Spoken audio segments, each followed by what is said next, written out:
So good morning. It's about 9:10 in the morning. And you see how long the shadows are? For us to have sun this time in the morning is shows us that we're getting further into winter.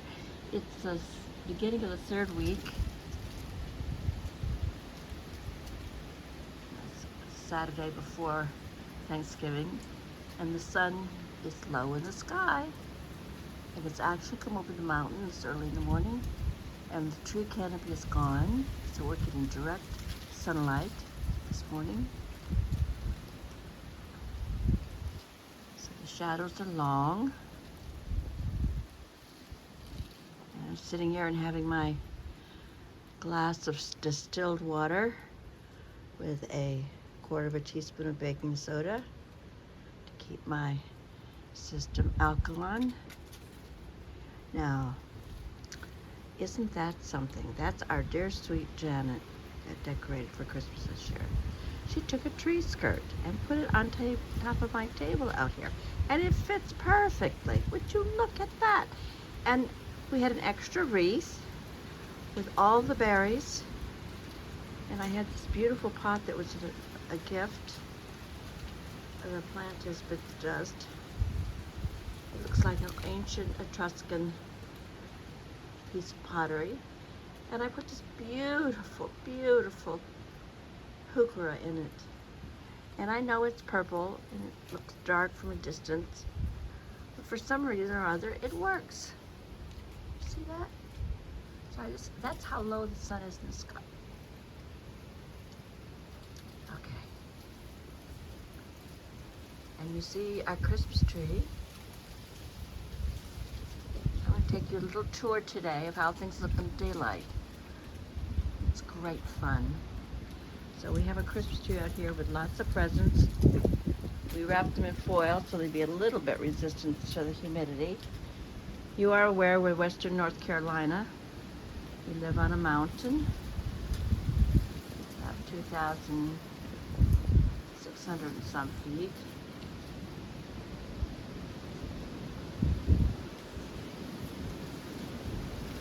Tallest mountain on the East Coast, North America, is 6,600 something feet. Oh, my shadow. Okay, it's all right. So here we go. So our water feature, it still has its netting over it to keep the leaves out of the water. And actually the wind does a really good job at lifting the leaves and blowing them away. And fed the fish yesterday. It took them a long time to eat their food. But you know, when the water's deep enough, they can survive the winter in there, even when the ice is over. I still haven't gotten the new motor in there to see. That's why the water kept going down so much. So you see, over here we have a patch of Lenten rose, and that stays green year-round. Then maybe in January, February, you'll start really beautiful blooms. And let that get bigger, and I take the babies that grow and spread them around a little bit, so there'll be an even bigger patch at some point. You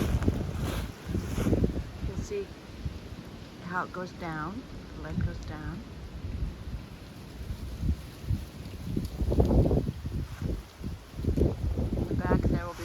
In the spring there'll be a long spread of beautiful spring yellow flowers. There'll be a lot of money plant that comes up here in the railroad ties. See, here's the money plant that's up from last spring. See that?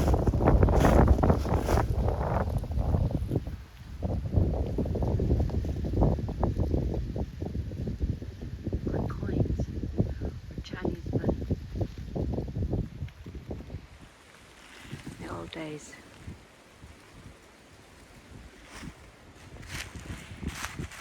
And the leaves have stayed orange. It's something about our oak leaves. Okay, so excuse me. So let's look at our leaves here. We've got I don't remember the names of all the leaves, but see, when they're pointy like that, that means it's a hard oak. And when the lobes of the leaf are soft, it means it's a soft oak. And would you look at this? I do not know what plant this is. I planted this last year and I still don't really know it. Look at this. See how it makes a flower and then they turn to seed pods? And every set of leaves, all the way up, all summer long.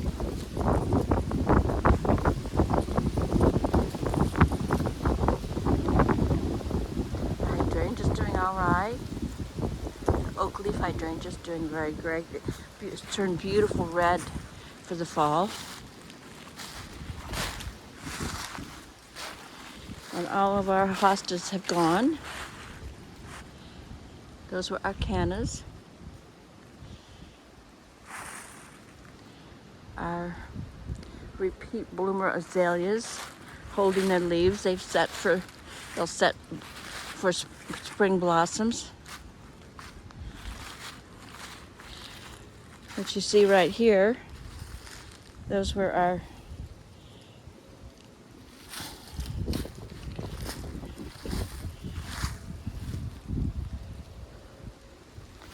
oh God, this escapes me for a minute.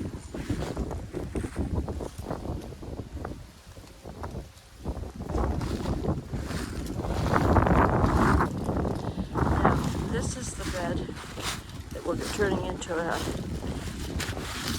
heuchera bed, coral bell, common name. So I cleaned away a lot of the leaves so that they could get a little bit of sunshine and maybe survive the winter. Nature's blanket, but if it covers them up too much, they don't get any sun. And this is the pot we planted, heucheras, that watered. We haven't had any rain for a while, no significant rainfall, so I'm going to come out here after I get finished sharing with you, and I'll water these in really, really good.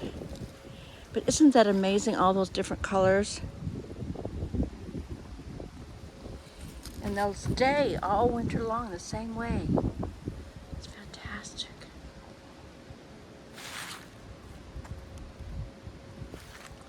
Coleus, that's the word I meant to say. Those stands up there of plants that are maybe 2 feet tall, those are coleus. Last year this was a complete bed of coleus. Absolutely outstanding. And they were mid-thigh high, every color you can imagine. And of course I planted them in drifts, so, you know, instead of being one plant light green, it was a whole slew. Well, I'm sorry about my shadow, but that's where the sun's coming from. That's really kind of south. How could the sun be coming up in the south instead of the east? Well, it's that far. Okay, I'm going to share with you the baskets and and then I'll show you inside.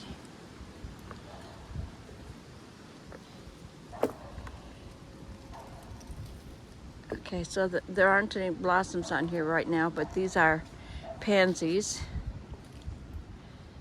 And I believe these are all violas.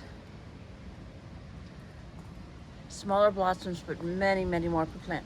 Look at that. 1, 2, 3, 4, 5, 6, 7. 7 per plant. It's amazing, isn't it? So the heuchera plant that usually is full of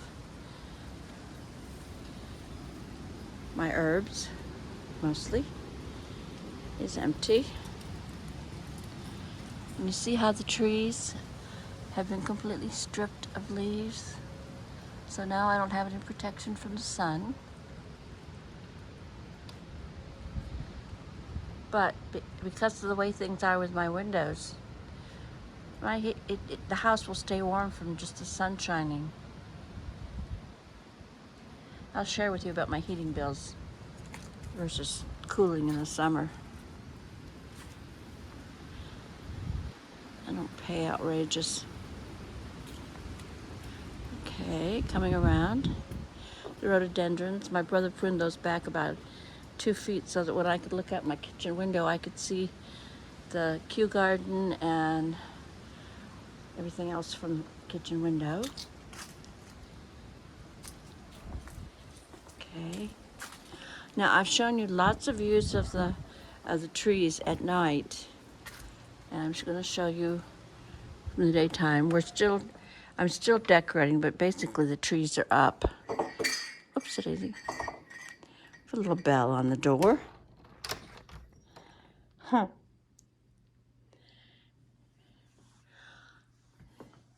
So the trees are doubled in the glass at night, which is quite fun. Looks like I have more trees than I do. And we have 21 trees, for crying out loud.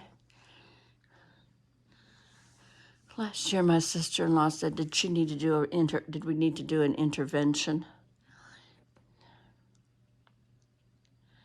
I know, it's okay. It makes me happy. House will be full of people for the Christmas party. Would you look at that?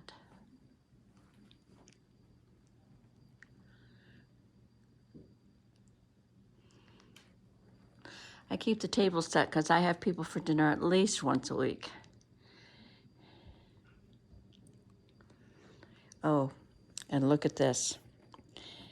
Because my table is relatively small, I have to tuck the tablecloth under because you couldn't get under there with your legs without pulling the whole tablecloth off the table. I usually use just placemats and chargers, but people have been motivated to give me tablecloths lately. So I now have, this was from one friend that comes on Tuesday night. Deborah gave me this beautiful tablecloth. And Jane gave me 2 lace ones. I have to figure out. I'm gonna have to cut out a table pad, figure out how to fit the tablecloth underneath the pad. There we go. See my lighted boxes? They make such a difference. And she decorated this tree with these green balls and red icicles. Isn't that fun? She said this was one of her favorite trees. We were sitting last night trying to figure out which ones we'd like the best. And of course, you see I have grow lights over my plants. This is my Boston fern, airplane plant. And down below we have New Guinea impatiens, and they'll start blooming here again soon. And this is my Thanksgiving cactus, starting to limp a little bit. It has drunk the water 2 cups a day, 1 cup in the morning and 1 cup in the evening. It's incredible. Okay, so you see this garland. This is something that's not done yet. I'm want to put this over the top of these sliding glass doors here. Well, I had it up and it obviously was too heavy for its hooks. This is one of the hooks, you know, these command strip things, and they're very, very sturdy, but it just was too much, so I have to figure that out. But you see there's lights, strand of lights, and there's on and then that bigger garland, and those outrageous gold and silver belts.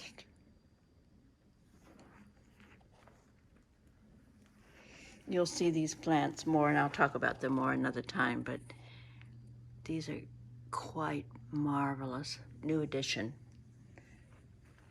Two cactus type plants are new gifts.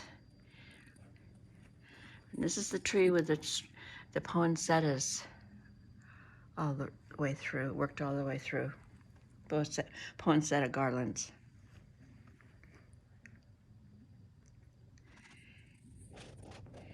And Janet was very good. She put the leaves kind of on the inside of the tree so that it was bright from the inside out.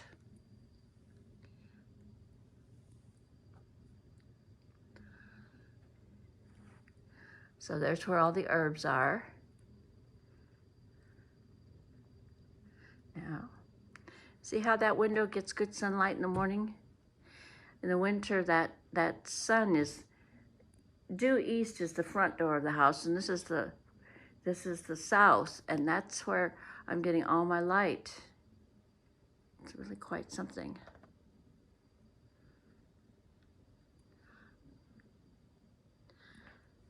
We were still wrapping boxes last night, and we have to figure out where to put them. I'd like to have lots of boxes everywhere. These lanterns were a new addition this year. Kind of a cornucopia situation going on here. I collect all my rose petals from the roses I receive as gifts. Let's go outside, or at least look outside. So the pansies, the violas outside are doing really, really well. And we have those red lanterns with the red berry wreaths. At night, the lights flicker. I'm gonna see if I can open this door with just one hand. Nope, not happening. But you see how the trees have been, the leaves have all been blown off now. And so we get light, lots of light down in the garden. See all the shadows? It's quite something, isn't it? Okay, let's go over and look out the other window. Oh, I can't because the ladder's in front of it. And this was the 21st tree, this tall, narrow one.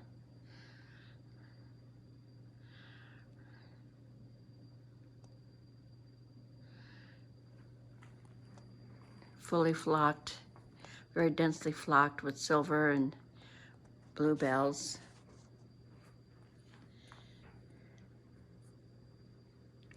And you see the geranium pots. One of the pots is on a table so that it's up a little bit higher. And you see how they're blooming? They were too huge to cut back and keep for the winter. They just were too huge. Sometimes with 3 huge branches. And they're probably, I don't know, 18, 24 inches tall. And I potted them and I didn't cut the blossoms off. And they're still blooming like crazy. Look at that. I'm gonna come through and groom and show you how that works. And I'm gonna also show you how well, maybe I'll show you right now. So today is a summary of what's going on. These are the geraniums that I took cuttings off. And remember, I just stuck them down in wet dirt. And then I sat them down in water. And they need to be in about 1/2 inch of water to keep the soil moist. And it looks like, and I've had to add water most every day. Oh, I can't quite get it there. And so I did the finger test to see, and yeah, no, it needs water. So one of what I'll go over with you another day is I didn't cut off all the blossoms when I did this, and we need to limit where the energy is. The flowers are determined to make flowers and seeds to create the next generation, and they will sacrifice everything to do that. Same as we humans will sacrifice everything for our children. It's the nature of the organic biological world to do everything for our children.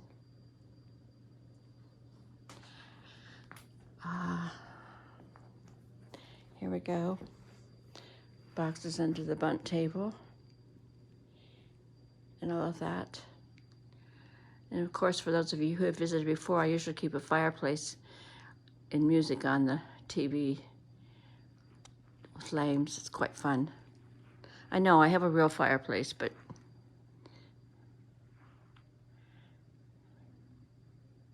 thank you so much for joining me today as we did a quick little review of the garden and the house for Christmas. Janet's going home today, and I'll have to figure out how to finish things up. Thank you so much for joining and sharing with me today. It's been a pleasure. Happy holidays, and God bless.